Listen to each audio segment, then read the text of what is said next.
Right, what should we talk about next? Boydie, it's time for Rangers. I mean, you know all this already, but let's just underline how bad it has been at the start of the new season for Boydie's old club and for Russell Martin.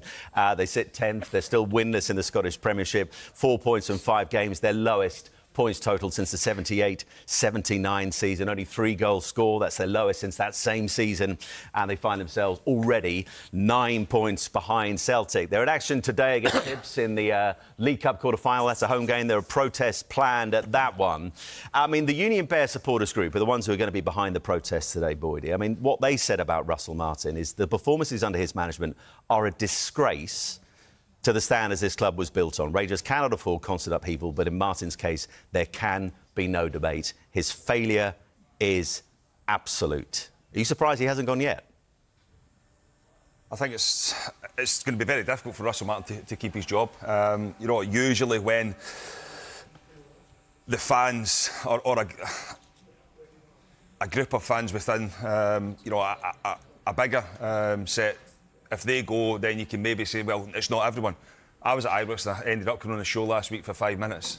Ibrox was toxic last week. I mean, after 20 minutes, when Hearts scored, I mean, the full stadium was singing, you know, for Russell Martin to be removed. Hearts, obviously, then fans start singing, you're getting sacked in the morning, to Rangers fans joining in, the full stadium singing, you're getting sacked in the morning, and then towards the end. There's a lot of Rangers fans didn't want Russell Martin there in the first place. And he so said they're that already going to be angry. And then when you look at the results, but it's not only the performances haven't been great either. You know, I know that when a new manager comes in, it takes time to bed in ideas.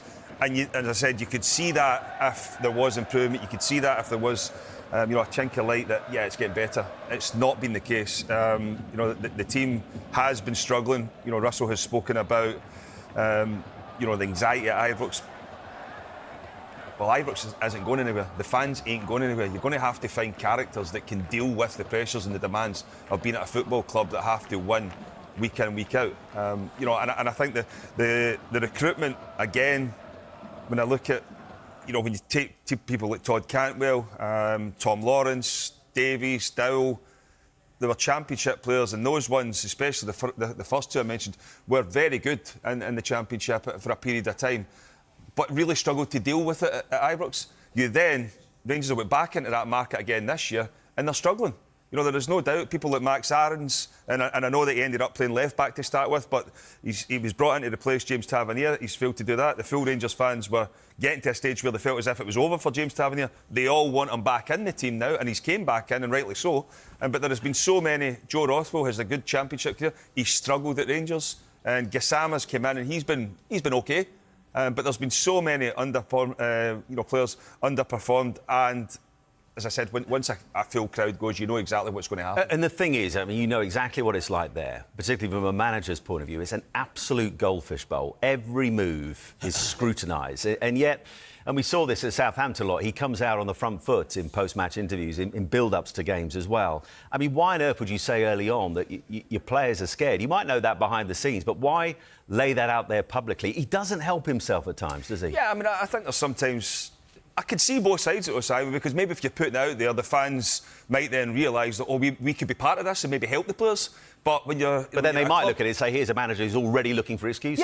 Yeah, and that's what you can say. That's why, you know, there's an argument for it both sides. When there's only one way that matters at Rangers and Celtic, for that matter, is winning games of football. You need to find a way to win. And as I said, there is no... I mean, I know Russell came out during the week and said that it hurt him when he's saying that it doesn't look as if the team's been coached.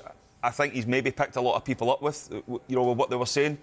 You know, we all thought that, or the majority of people in Scottish football, that you would see a style of play where, you know, Rangers had struggled to break teams down in the past, but it was possession-based, and, you know, you'd be pushing teams back towards the goal and ask them to defend. That's not been the case.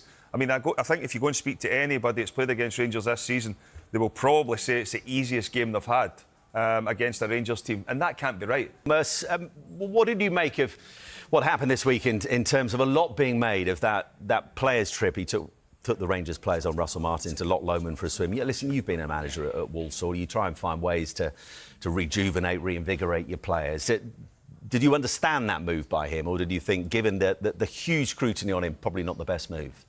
Well, the game's definitely changed because when I was struggling, we all went to the pub. So we didn't go Loch Lomond swimming. Well, that'd have been a long way from Walsall. Yeah, so no, you try everything. You've got to try something. I mean, results get you, but they're under severe pressure. You know, it's hard. It's hard when you're playing in front of big crowds like that. If you're not a big player, you can fold. And if you've got players there that have been bought from places where you're not playing in front of 40,000 every week, yeah, it is hard. It's hard.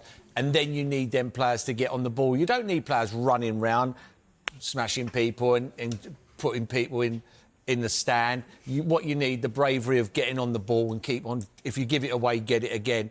And at the moment, when talking to Boydie, it sounds like that's not really happening. They're not making any chances. They're not getting the fans off their seats. Something's got to change very quickly.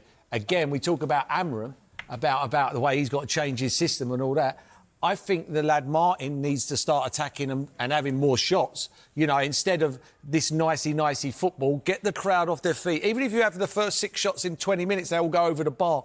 It gets everybody up. It's too slow. I watched it at Southampton. You know, it's nice football, ain't getting you off your seats. Very, very briefly, Boydie, if, and it's a 5:45 kick-up, they exit the League Cup at the hands of Hibs today, is it game over for Russell Martin? I think it's already game over. It's just a matter of when. But you know, the owners are in today as well, and they'll feel the atmosphere in the stadium. As I said last week, it was absolutely toxic, and it won't be any different today because there's protests outside against the manager and the CEO, Patrick Stewart, who's under enormous pressure now as well.